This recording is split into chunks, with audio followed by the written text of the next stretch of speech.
বিলাসীপাৰাত ৰাইজ তথা বিভিন্ন দল সংগঠনৰ উত্তাল প্ৰতিবাদ। বিলাসীপাৰা সমজিলা কাৰ্যালয়ৰ চৌহদত এঘণ্টীয়া অৱস্থান ধৰ্মঘট পালন কৰি প্ৰতিবাদকাৰীয়ে বিভিন্ন শ্লোগানেৰে পৰিস্থিতি উত্তাল কৰি তোলে।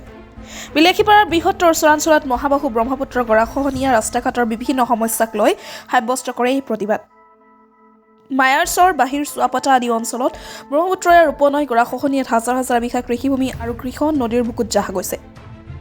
কোনো এখন চৰকাৰ প্ৰতিনিধিয়ে গৰাখহনীয়া প্ৰতিৰোধ কৰিবলৈ ব্যৰ্থ হৈছে।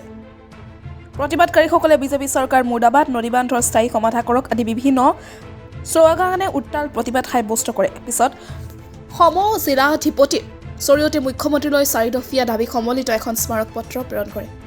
হয়তো আপোনালোকে জানে যে বিলাসীপাৰা সমজিলা আয়ুক্ত কাৰ্যালয়ৰ সন্মুখতে আমি বিভিন্ন দল সংগঠন বা স্থানীয় ৰাইজৰ সহযোগিতাত আমি এখন প্ৰতিবাদী কাৰ্যসূচী গ্ৰহণ কৰিছিলো আৰু সেই অৱস্থান ধৰ্মঘটৰ জৰিয়তে আমি বিভাগীয় কৰ্তৃপক্ষক অৱগত কৰিবলৈ আমি এক ধৰ্মঘট লৈছিলো আৰু সেইটোৰ উদ্দেশ্যটো আছিল যে বিলাসীপাৰা আইবিৰ পৰা মায়াৰচৰ প্ৰথম খণ্ডলৈকে যোৱা যি ৰাস্তা, সেই ৰাস্তাৰ পথ মেৰামতৰ এটা দাবী আছিল আৰু এটা দাবী হৈছিল যে মায়াৰচৰ সপ্তম খণ্ডৰ যি নদী বান্ধৰ ব্যৱস্থা, সেই নদী বান্ধৰ ব্যৱস্থাৰ বহুদিনীয়া দাবী আমি গ্ৰহণ কৰিছিলো, কিন্তু কোনো এজন প্ৰতিনিধিয়ে এতিয়ালৈকে কোনো ধৰণৰ ব্যৱস্থা গ্ৰহণ কৰিবলৈ সক্ষম হোৱা নাই। তাৰ কাৰণে আমি আজি এই ধৰ্ণা কাৰ্যসূচী গ্ৰহণ কৰিছো।